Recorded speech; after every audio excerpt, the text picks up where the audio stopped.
meus papinhos, parem o que vocês estão fazendo, acendam uma vela e preparem-se, porque hoje a gente vai desenterrar a história de um filme que não só definiu o terror adolescente nos anos 80, mas virou uma verdadeira lenda, A Hora do Espanto, de 1985. Essa obra-prima do diretor Tom Holland é a prova de que o medo pode ser sexy, divertido e totalmente real. É aqui que o terror gótico encontra o pop oitentista e o resultado é uma mordida deliciosa. Nós vamos mergulhar no resumo completo, nos detalhes de bastidores mais insanos, e entender o que fez o charme letal do Jerry e a covardia do Peter se tornarem imortais. Então já deixa o seu like, se inscreve no canal e vamos descobrir por que até hoje A Hora do Espanto funciona perfeitamente.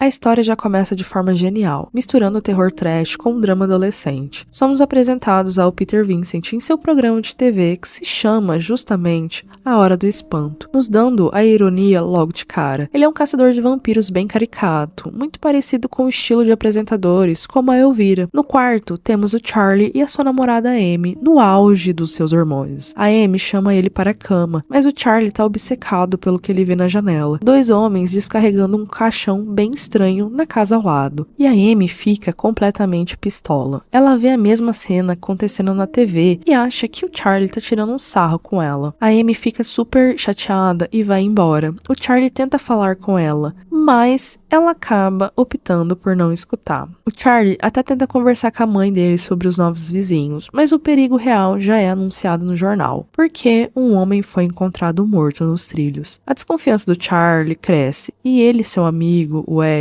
ficam sabendo que as vítimas dos assassinatos estão sendo decapitadas. Quando Charlie chega em casa, ele vê a nova vizinhança. A mãe dele até brinca que o novo morador pode ser gay, mas o Charlie logo desmente, deixando a mãe dele bem animada. A confirmação do pânico vem à noite. Espiando pela janela, o Charlie flagra o vizinho Jerry com as presas de vampiro mordendo uma moça nua. E o pior, o Jerry olha diretamente para o Charlie e fecha a janela com suas unhas longas e sinistras. Ele sabe que foi pego. O Charlie corre e vê o faz-tudo do Jerry, o Billy, carregando algo embrulhado em plástico no jardim, provavelmente um corpo. Ele até tenta contar à mãe, mas claro que ela não acredita. Ele tenta a polícia, omitindo a parte do vampiro, mas a situação só piora. O Charlie é desmoralizado pelos detetives e pelo Billy, que o chama de louco. Mas a cereja do bolo, meus papinhos, é o Charlie encontrando um quadro com a foto da Amy na casa do Jerry. Desesperado, ele recorre ao Ed, que lembra das regras de ouro. O vampiro, ele não pode entrar numa casa sem ser convidado.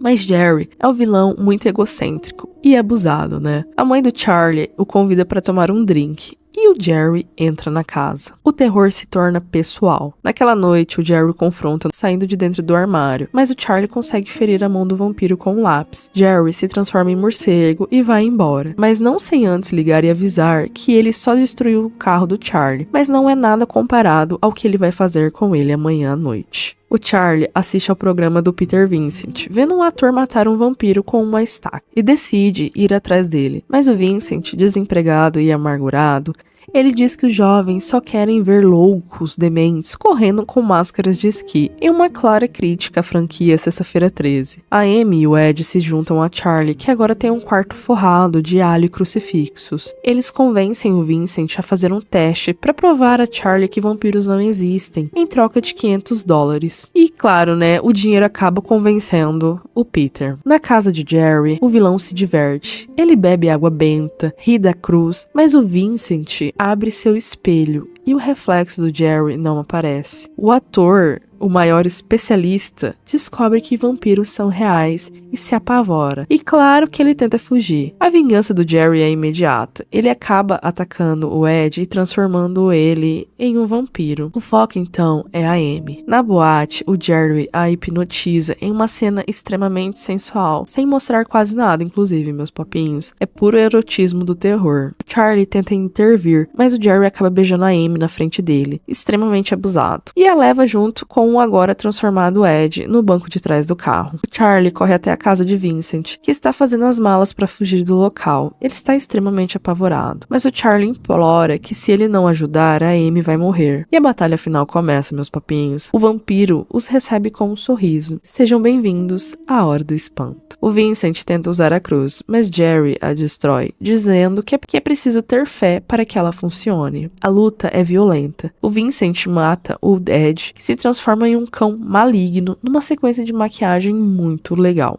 Eles encontram a Amy quase totalmente transformada e Jerry joga uma estaca dizendo que Charlie terá que usá-la. Eles enfrentam Billy, o lacaio, que se levanta como morto-vivo. Charlie o mata com a estaca e ele se desintegra em uma gosma verde super nojenta. O foco agora é matar o Jerry antes do amanhecer. Na última cena, o Jerry tenta atacar o Vincent, mas o ator, no ápice do desespero, redescobre a sua fé e a cruz o protege. O sol nasce, o Vincent, o herói, grita: "Você está atrasado." Jerry se transforma em um morcego horrendo, mas Charlie quebra a janela e a luz do sol o atinge. Jerry corre para o caixão, mas Charlie abre a janela atrás dele, fazendo com que ele pegue fogo e queime inteiro em uma cena sensacional. A Amy acaba sendo salva, mas o filme termina com um clima sinistro. Charlie acaba vendo olhos vermelhos na casa ao lado e ouvindo a risada de Ed, deixando claro que a ameaça ainda persiste. E agora, meus papinhos, que a gente viu essa história incrível, nós vamos a uns detalhes que transformam A Hora do Espanto em um clássico imortal. Grande parte do orçamento, de 9,5 milhões de dólares, foi para os efeitos especiais. Foi o primeiro filme de vampiro a gastar 1 milhão de dólares só com efeitos, e a maquiagem de transformação final do Jerry demorou 8 horas para ficar pronta. O Chris Sarandon, o nosso Jerry, era tão metódico que, por causa das longas horas de maquiagem, ele ajudava a aplicar a própria maquiagem de vampiro e trabalhava nas extensões dos dedos para ajudar a equipe. É muito profissionalismo, né? Tirando que ele veio justamente do teatro. Então, né, meus papinhos, a gente já viu o quanto que ele é dedicado. A cena que o Jerry não tem reflexo no espelho exigiu muito tempo e dinheiro da produção. O diretor Tom Holland até brincava que o público não percebia, mas o esforço para manter a regra clássica do vampiro foi imenso. O Peter Vincent é uma homenagem clara a dois mestres do terror gótico, o Peter Cushing e o Vincent Price. Holland queria Vincent Price para o papel, mas o ator já estava evitando o gênero por questões de saúde. A Hora do Espanto é simplesmente um acerto em cheio. Ele tem uma atmosfera envolvente, personagens que a gente ama e efeitos práticos que envelheceram como um vinho. A minha nota é 10 de 10. O Chris Sarandon entrega um vampiro absolutamente icônico. Ele é charmoso, ele é egocêntrico, ele é super ameaçador e ele sabe seduzir a câmera e o público com um magnetismo que mistura elegância e perigo. É impossível, gente, não ficar hipnotizado por ele, tirando que ele é um grande sabor nesse papel, nossa senhora. O trio principal merece muito destaque, porque a química entre o Charlie, a Amy e o Ed transborda. Seja no amor, seja nessa amizade leal que eles têm, são relações que fazem a gente torcer de verdade, e isso que torna o terror tão envolvente. E claro, a gente não pode esquecer do Roddy McDowall, que é uma atração à parte como Peter Vincent. Ele equilibra de forma brilhante o humor petulante de um ator decadente, com um medo genuíno diante de um monstro. Você odeia ele por ser covarde, mas torce por sua redenção. É um personagem muito carismático, humano e absolutamente necessário. Os efeitos práticos continuam impressionantes até hoje, e as transformações e os momentos grotescos são feitos com muito cuidado artesanal, que dá alma ao filme. Nada de CGI genérico. Aqui tudo parece real, tátil e cheio de personalidade. Eu acho que essa é a sensualidade do filme. Ela é muito construída, tem uma classe muito grande. A cena da boate é o momento entre a Amy e o Jerry em frente à lareira são incrivelmente sugestivos, usando muitos olhares, a trilha sonora, para envolver a gente nessa experiência sensorial e bem deliciosa. A Hora do Espanto é um charme puro, de terror, nostalgia, um clássico, que entrega tudo aquilo que a gente espera de um bom filme de vampiros. E aí, meus papinhos? Fala pra mim qual que foi a cena que mais marcou vocês em A Hora do Espanto. Você prefere esse charme teatral do Chris Sarandon ou a ameaça brutal do remake? Inclusive, se vocês quiserem, eu posso trazer A Hora do Espanto 2. Se você curtiu essa análise definitiva, deixa o like, se inscreve no canal e ativa o sininho para não perder os próximos mergulhos dos clássicos do terror. Até a próxima e lembre-se, cuidado com quem você convida para entrar na sua casa. Tchau! Meus papinhos, sejam bem-vindos. E hoje a gente vai falar da Hora do Espanto 2, de 1988. Uma sequência que tinha tudo para ser um grande sucesso, mas que acabou se tornando um dos filmes mais sabotados involuntariamente da história do terror dos anos 80. Vamos entender o enredo, os bastidores, o motivo do fracasso forçado e como um crime real praticamente apagou o filme das locadoras e dos cinemas. Ficou curioso? Então fica aqui comigo e vamos lá. O filme começa com Charlie tentando explicar tudo o que viveu, mas agora reinterpretando os eventos para o seu terapeuta, insistindo que vampiros não existem. Depois de 3 anos de terapia, ficou estabelecido que o Peter Vincent foi quem matou o Ed, e o terapeuta aconselha que Charlie procure Peter para encerrar esse trauma de uma vez por todas, tentando seguir em frente. Charlie acaba jogando fora todos os objetos que usava como proteção contra vampiros. Enquanto isso, vemos o Peter Vincent, que voltou ao seu programa e acaba abrindo o episódio com um monólogo afirmando que monstros existem sim. Charlie então vai até os estúdios visitar o Peter, acompanhado da sua nova namorada, a Alex. Os dois acabam indo até a casa de Peter, que continua decorada com crucifixos, estacas e todo tipo de proteção contra vampiros. Eles conversam e bebem a noite inteira, até que Charlie vê pela janela várias caixas de madeira que lembram caixões sendo descarregados, e uma limusine muito misteriosa estacionada na entrada.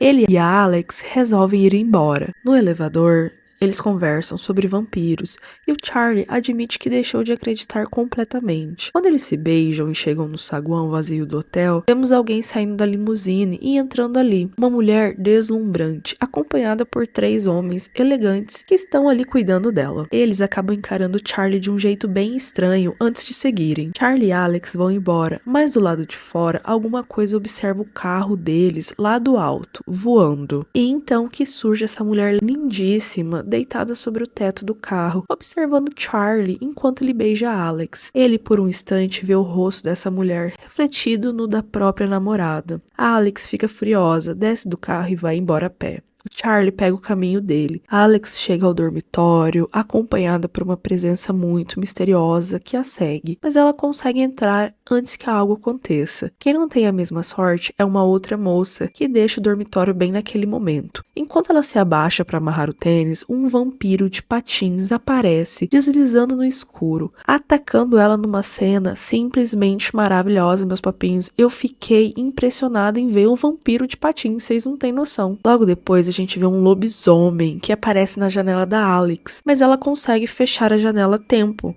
E vemos que as mãos da criatura acabam ficando feridas. Curiosamente, meus papinhos, o ator que interpreta esse lobisomem é o mesmo que faz um lobisomem em Deu a Louca nos Monstros. Eu reconheci o rosto dele na hora. O Charlie recebe a visita da misteriosa mulher que observou ele no saguão. Ela é absolutamente perfeita. Ela finge que não tá ali por ele, mas pergunta sobre fósforos e permanece à porta esperando que o Charlie a convide para entrar. Ele tenta conversar e ela diz que ele lembra alguém que ela amava muito. A tensão entre os dois cresce quando ela questiona se ele sabe usar os lábios. Sim, meus papinhos, na cara, pra não deixar feio. De repente, as suas presas encostam no machucado do Charlie e o sangue escorre, mas tudo não passava de um sonho. Ele acorda com alguém batendo na porta e pega um crucifixo antes de abrir. É a Alex, e ela questiona o que aconteceu na noite anterior. Quando ele tenta explicar, a gente vê essa mesma limusine novamente trazendo o vampiro principal e a moça sequestrada, todos acompanhados de um motorista com uma língua enorme, que inclusive, meus papinhos, consome insetos a todo momento. Charlie e a Alex conversam na cama e quando ele adormece, a Alex percebe que o corte dele está sangrando. Pela manhã, o Charlie encontra uma carta dela e ao abrir a janela, a luz do sol o incomoda profundamente. Ele põe óculos escuros e vai até o terapeuta contar sobre os seus sonhos. O médico acaba receitando alguns remédios para ele dormir e o aconselha a ir ao boliche. Ele vai, encontra Alex e marca um encontro às 8. Quando ele volta pro quarto, nós descobrimos que o querido passou o dia inteiro dormindo e esqueceu completamente do seu encontro com a Alex. Ao sair, o Charlie vê a mulher dos seus sonhos, literalmente com seu amigo Rich entrando numa limusine. O Charlie segue o carro até o prédio onde ela mora e acha tudo ridículo. Ele quase desiste, mas quando ele olha pra cima, ele vê o Rich sendo seduzido na janela, enquanto o outro vampiro coloca vendas nele. Ao mesmo tempo, a Alex está se preparando para o show, esperando o nosso querido Charlie, quando o lobisomem oferece comprar o seu ingresso. Ela fala que ele está com sorte e eles dois acabam indo assistir a peça. Enquanto isso, o Charlie começa a escalar o prédio vizinho para ver o que está acontecendo com o Rich e testemunha os vampiros sugando o sangue dele. Agora, ele tem certeza de que nada daquilo é imaginação e acaba correndo atrás do Peter Vincent, que tenta racionalizar tudo, mas acaba indo com ele até o apartamento de cima. Porque, né, meus papinhos, o vampiro teve que ser vizinho do Peter Vincent. Quando eles entram, descobrem uma festa com pessoas fantasiadas e dentes artificiais. O Charlie encontra o Rich aparentemente bêbado e procura marcas no pescoço dele, mas acaba não encontrando. Envergonhado, ele volta para o Peter, mas antes de ir embora, ele encontra novamente a mulher misteriosa. Os dois dançam, quase repetindo aquela cena clássica do primeiro filme, sabe? Ela remove o crucifixo dele e seu rosto muda rapidamente para uma forma vampírica antes de voltar ao normal. O Charlie acaba se convencendo de que ela é apenas uma atriz performática. O Peter, porém, permanece na festa e começa a perceber comportamentos muito estranhos. Quando ele usa um espelho, nota que as pessoas não têm reflexo. Ele acaba fugindo, mas dá de cara com a vampira no corredor. Ela o provoca com a cruz e revela que o Jerry era seu irmão e promete um castigo pior para Peter do que para Charlie antes de se transformar em um morcego e desaparecer. Ele corre para casa e se tranca. O Charlie tenta chegar ao show, mas as portas já estão fechadas. A Alex sai acompanhada do lobisomem, achando que ele é apenas um rapaz gentil. E o motorista lá da língua enorme comenta que o lobisomem deveria ter mordido o pescoço dela. Em casa, o Charlie questiona sua sanidade e acaba adormecendo. A vampira entra no seu quarto em forma de fumaça e observa sua ferida e acaba bebendo mais um pouco do seu sangue. O Peter tenta ligar para ele e avisá-lo inúmeras vezes, mas sem conseguir. Na manhã seguinte, o Charlie leva rosas para Alex, mas ela afirma que foi para a universidade para estudar e não quer nenhum tipo de confusão. O Peter, desesperado, invade o estúdio para falar sobre os vampiros e acaba sendo demitido imediatamente e substituído pela Regine, a vampira. O Charlie tenta se reconciliar com a Alex, mas discutem até o Peter aparecer, dizendo que tudo está acontecendo de novo. O Charlie volta a negar tudo e o Peter vai embora. Charlie começa a ter um comportamento completamente estranho. Ele começa a observar o pescoço das pessoas, ele tenta comer alho, mas ele vomita, e quando ele descobre pela TV que um aluno foi encontrado morto, que inclusive é o próprio amigo dele, ele corre até a casa do Peter e deixa uma mensagem dizendo que finalmente acredita nele. No saguão, o Charlie vê o motorista indo ao porão e acaba o seguindo. Ali, ele encontra vários caixões. Ele acaba abrindo um e vendo um vampiro dormindo. Ele pega uma estaca, mas o capanga acaba aparecendo e quase pega o Charlie, mas ele consegue se esconder. E ao descer ainda mais, ele acaba encontrando o caixão da Regine. Só que ao tentar atacá-la, ele acaba sendo hipnotizado e sai de lá sem compreender nada do que aconteceu. Na biblioteca, a Alex lê Drácula, quando o lobisomem Louis surge e tenta puxar conversa. Ele propõe que se às 9 ela não estiver com Charlie, ele a levará para tomar um café. E assim que ele sai, o Charlie aparece. Enquanto isso, em paralelo, o vampiro e o lobisomem e o monstro comedor de insetos vão jogar boliche, meus papinhos, numa cena hilária que, assim, eu amei. O Charlie vê a Alex lendo Drácula e fica impressionado. O Peter, por outro lado, está num bar assistindo a Hora do Espanto e vendo a Regine assumindo o programa. Charlie e Alex assistem juntos a performance da Regine, que é, assim, estranhíssima. O Peter é abordado por fãs e afirma que mata vampiros. E nesse momento, ele tem um vislumbre de bom senso e acaba voltando pro estúdio. Durante o show da Regine, o Charlie passa mal e a Alex vai buscar água. Só que o lobisomem aparece e acaba tentando atacar a Alex. Ele se transforma na frente dos dois e começa a atacá-los. A Alex joga flores no lobisomem e os dois conseguem fugir. Agora, a Alex acaba acreditando no Charlie. O Peter chega ao estúdio e ataca a Regine, mas a polícia chega e o leva. O Charlie e a Alex também são detidos e quem paga a fiança do Charlie é a própria Regine. A Alex tenta pagar a do Peter, mas descobre que ele foi internado num hospital psiquiátrico. Ela e o terapeuta vão até lá, só que a gente descobre que o terapeuta do Charlie também é um vampiro e tenta atacar a Alex. Ela o mata cravando um espeto em seu peito, uma morte assim, vergonhosamente cômica, meus papinhos. Fingindo ser médica, a Alex acaba invadindo o hospital e encontrando o Peter, e com a ajuda de outro paciente, eles conseguem libertá-lo. Eles fogem e vão até uma igreja para conseguirem se armar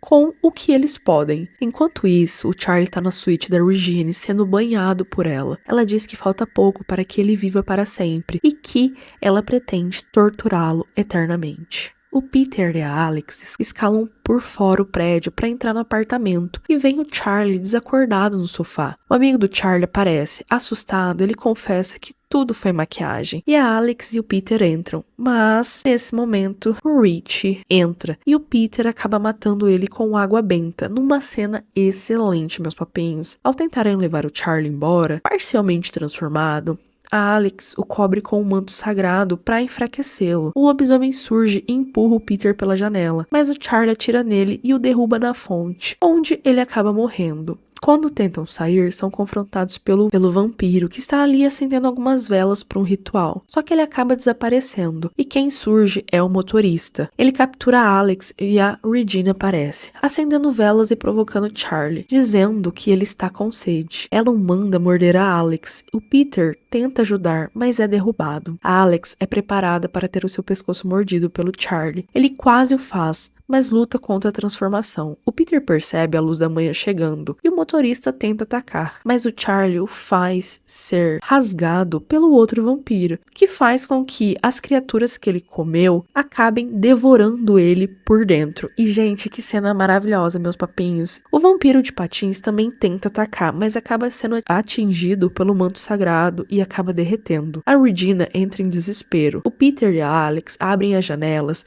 e enchem o lugar de luz, mas a nossa rainha dos vampiros consegue fugir para o elevador. O Charlie trava o elevador e faz com que ela destrua o assoalho e caia para o nível inferior. Ele lembra que o caixão dela fica no porão. Ele e a Alex descem enquanto o Peter tenta entrar pelo elevador. No porão, eles enchem o caixão dela com hóstias. A Regine reaparece completamente transformada e monstruosa, destruindo tudo que ela encontra. Ela ataca a Alex, que acaba desmaiando e tenta voltar ao seu caixão. Ela diz ao Charlie que há quilômetros de túneis onde ela pode se esconder. E o Peter volta com o espelho e reflete luz nela. O Charlie a segura enquanto ela queima. Ela corre pro caixão, meus papinhos, e tudo se explode.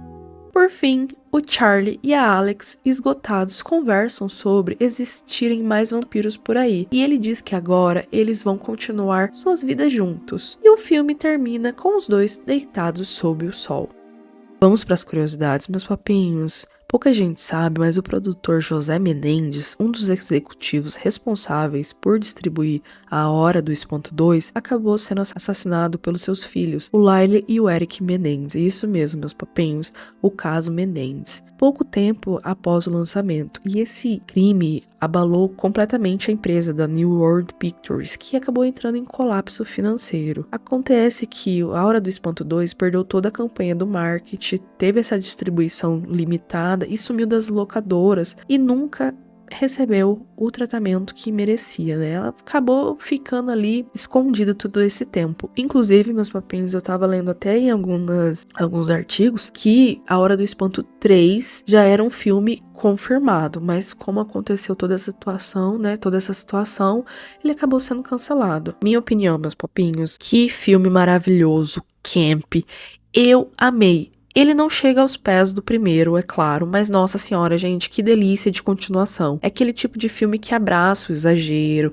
o colorido, o estilão dos anos 80 e entrega muita diversão. A gente tem um vampiro que ataca as pessoas de patins, vocês têm noção? Vocês têm noção disso, gente? E o quanto isso é legal, é tão absurdo que eu acho, assim, genial. E o estilo da galera toda é muito perfeito. Quando o filme ainda adiciona outros monstros, como o lobisomem, o motorista comedor de insetos, aí sim simplesmente pra mim é o auge do entretenimento. Eu amei de verdade. Os efeitos práticos também não ficam devendo. Alguns momentos são excelentes. A maquiagem do lobisomem, a morte do motorista, tudo é muito bem feito e muito gostoso de assistir. Já o efeito da vampira com ali as unhas eu achei um pouquinho ruinzinho, mas nada que atrapalhe a minha vibe com esse filme. Agora, meus papinhos, pra mim, a Regine, que atriz maravilhosa, belíssima, performática, sensual, ela tem uma sensualidade que parece quase palpável, eu fiquei maravilhada de verdade. A Alex também é uma ótima atriz, inclusive ela fez Namorado Gelado e Coração Quente, que tem vídeo aqui no canal, tá? E ela sempre entrega personagens muito expressivos, bonitos e carismáticos, eu gosto bastante dela. E claro, gente, o Peter Vincent e o Charlie continuam sendo a alma da franquia, não tem jeito, os dois arrasam muito, tem um momento de vergonha alheia? Tem sim, mas isso faz parte da magia do filme. É divertido, ele é exagerado e sem medo de ser camp. É isso que eu amo, eu tenho muita saudade disso. Ele copia sim algumas coisas do primeiro, mas não de um jeito que estrague a experiência. Muito pelo contrário, porque ele pega uma fórmula e acaba transformando em algo mais leve, mais colorido, sabe? Então assim, amei, meus papinhos. No próximo vídeo da nossa série de terror esquecido, a gente vai falar de outro clássico superestimado aí. Muita gente assistiu, mas acabou esquecendo, que é a Trilogia do Terror de 1975. Se você ficou até aqui, eu espero que você curta, compartilhe, comente. Se puder dar um hype aí pra gente, ajuda bastante. E dito isso, eu espero vocês no próximo vídeo. Dito isso, tchau! Até mais!